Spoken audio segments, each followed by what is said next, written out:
Welcome back to season 13 of the Neuroscience Meets Social and Emotional Learning podcast, where we connect the science-based evidence behind social and emotional learning and emotional intelligence training for improved well-being, achievement, productivity, and results, using what I saw as the missing link, since we weren't taught this when we were growing up in school: the application of practical neuroscience.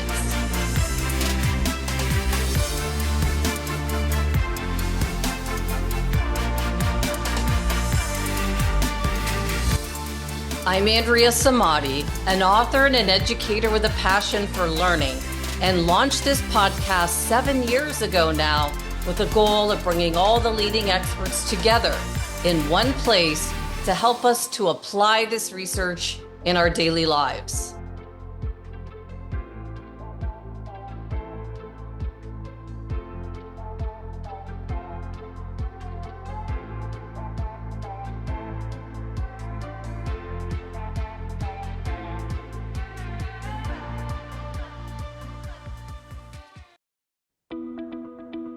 For today's episode, number 363, we meet with the CEO and co-founder of Envision and Final Spark, Dr. Fred Jordan, who will be joining us all the way from Switzerland.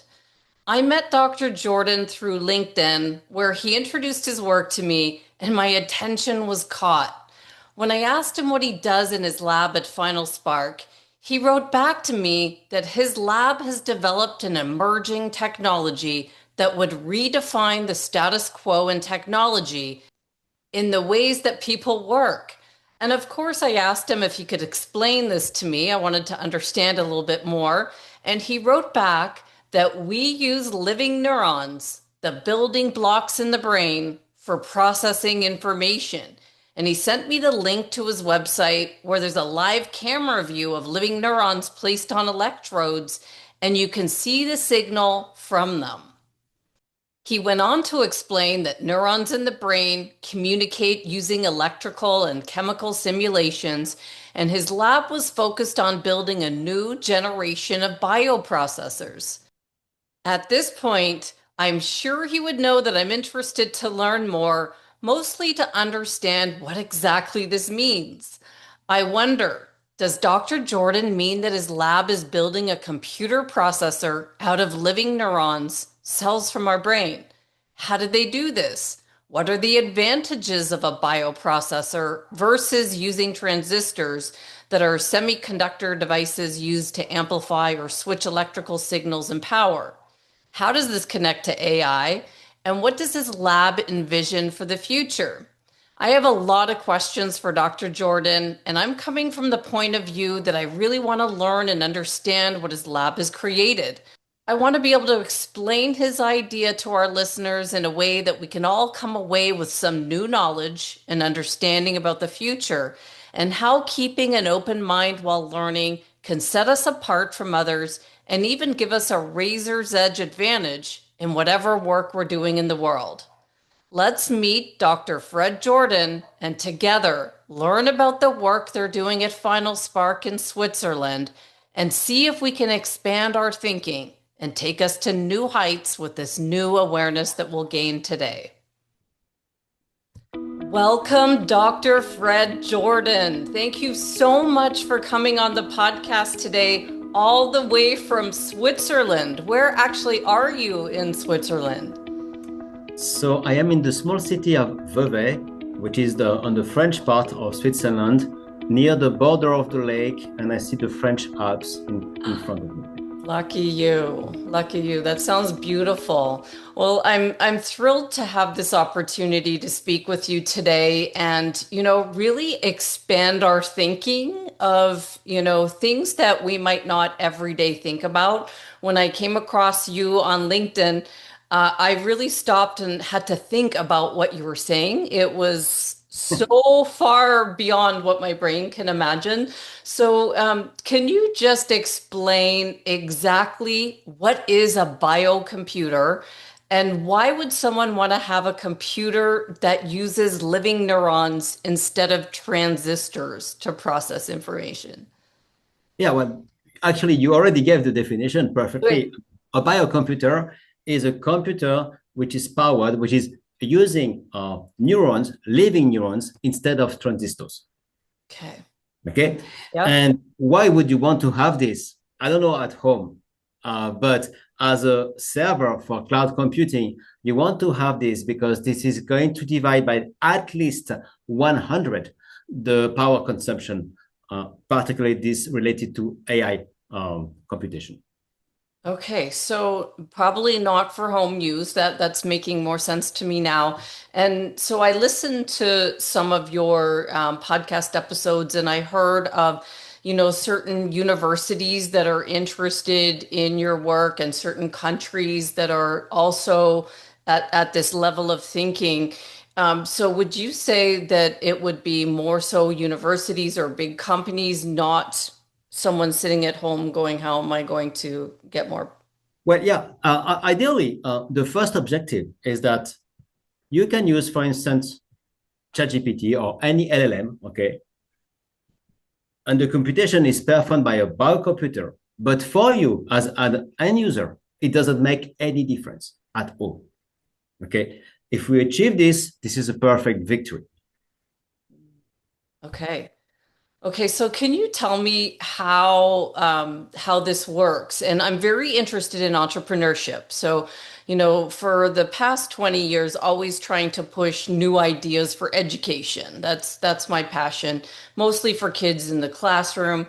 Trying to connect science as we got into the brain. That's what the podcast listeners are interested in.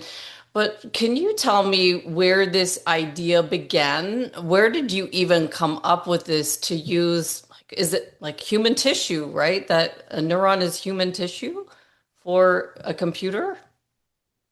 Well, there are two questions here. Okay. Just to answer the last one, Yeah. we are using stem cells. Okay, so human stem cells. Okay, and in order to get human stem cells, Professor Yamanaka got the Nobel Prize about 20 years ago.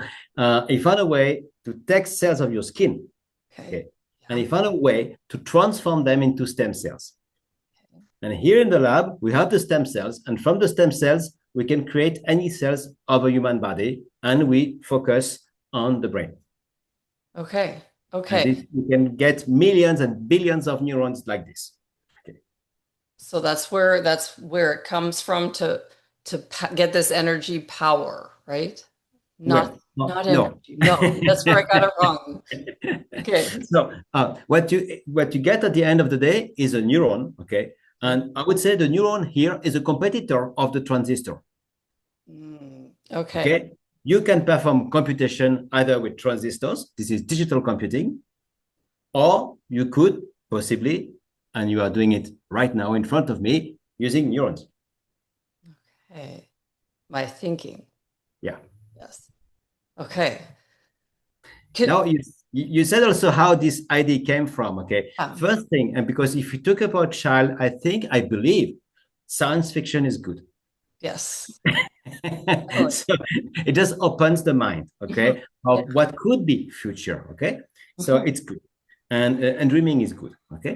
And so this is my personal culture as a child, always, and I read science fiction every day. Love it. Okay. So now this is the context, okay. But in this context, it happened that we were doing some developments with artificial neural networks. So basically, this is what is running into ChatGPT and all AI today. Okay, and we were consuming too much power. We wanted to find a solution for this, and the solution was to use a biological neuron because a biological neuron is the result of 300 million years of evolution, which the target of the evolution was power efficiency. So if you optimize something for power efficiency for 300 million years, what you get at the end of the day is something which is 1 million times more efficient than a digital computer. 1 million times. Okay. Okay. So I have to go here to and I wanted to go to stem cells because this is a big thing, but you just made me want to go to Moore's law because Moore's law and I remember hearing this maybe 8 or 9 years ago, where he was shocked himself Yes. of how the law worked. So if we can just look at stem cells, I heard, and I was driving my car, I'll never forget, I was driving my car and I heard Dr. David Sinclair talking about how we can make a mouse in a lab out of stem cells. And we're just not taught this, Dr. Jordan. We're not taught this like in school. This is all new for us if we're not of science background. Can you explain how you could make a mouse out of stem cells and how, like you're telling me we're doing this for computers? It's just I'm stuck here. Yeah, well, Right. okay. I must say, for a mouse, I don't know, for a full mouse, okay, Okay. what we can do very easily for a mouse or human being doesn't make any difference, okay? You just, it's the same, okay? Okay. We can create what we call organoid. Organoid is which it's similar to the real organ, often smaller, okay? And but it has some similarities. So if I take the brain, what we do in the lab is that we don't try to replicate the human brain, okay? We take one specific part of the brain and we say, I want the forebrain dorsal part of the brain. This is this part, for instance. And we have protocols from the stem cells to create brain organoids, nervous tissue, which is going with neurons and glial cells of this part of the brain. But if I want another part, we have also other protocols. So hippocampus, striatum, we do small nervous tissue, but yeah, that's small. You can see them with your naked eye. Okay. For each part of the brain, we can do this, yes. Okay, this is fascinating and opening me up here. So, for people that don't have this background like me in science, but want to explain this, how exactly does this work? Well, you start with the stem cells. So the stem cells are in nitrogen, liquid nitrogen, Yep. okay? And you thaw them. So basically, Yeah. you bring them to room temperature, okay? And then you are going to add some liquid, which is basically water with many amino acids, vitamins, salts, and glucoses at at specific rate, and then you are going to put them in wells, plastic wells, where they will attach, and you will change. This liquid is called medium. This medium every day. You have special molecules to introduce at the beginning every day. Then they will start to multiply because they are stem cells. They multiply exponentially, and then you have to stop before you have too many of them. Okay.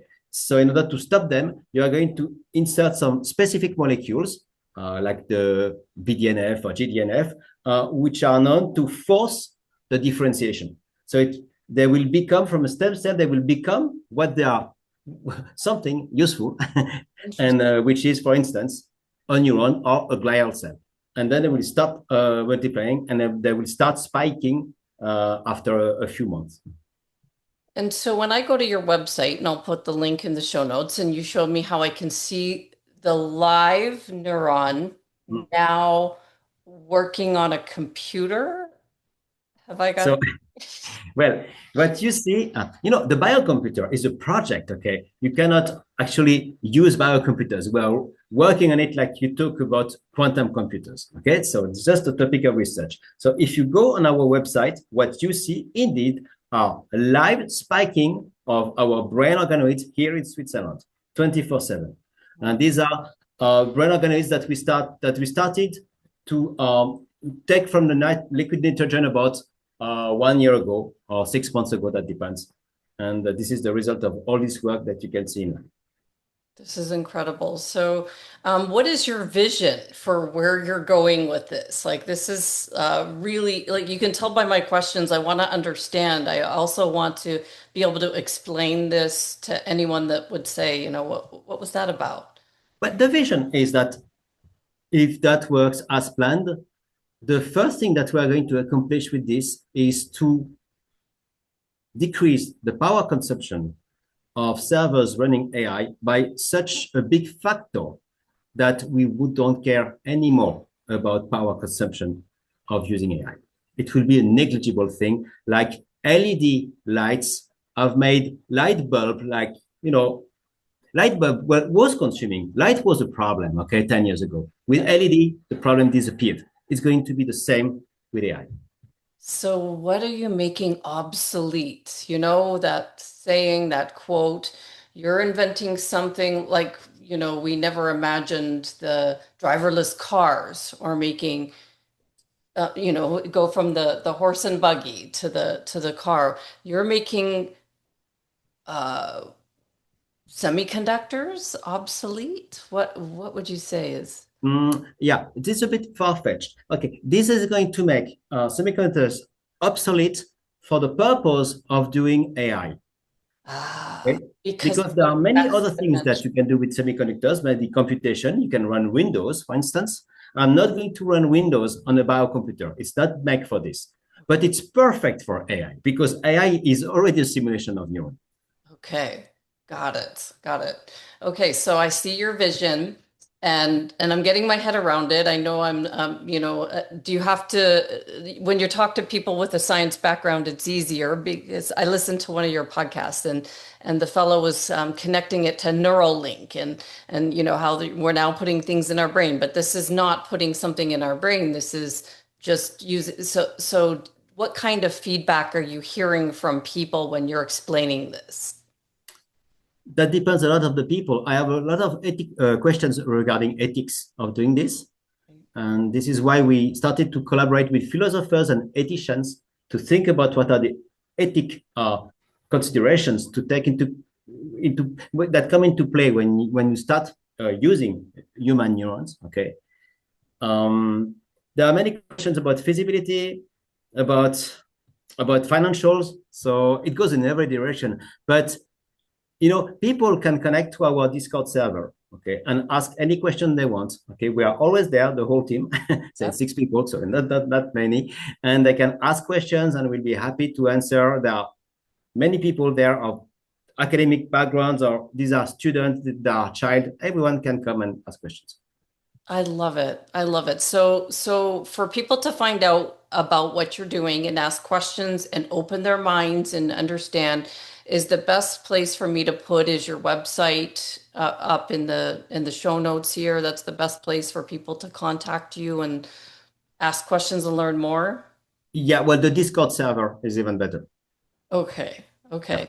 Okay, perfect. And that's connected through your website, so I can. Yeah, you're right. Sorry for this. Yeah, on the website you have the link to the Discord server. Perfect. I'll make sure I call that out. And just to close this up, because I know you got to get back to what you're doing over there in Switzerland, but what would be some final thoughts that you want people to take away as we open our minds to the fact that the world is changing and it's changing so quickly? What do you want us to think about as we embrace new ideas like yours in the world?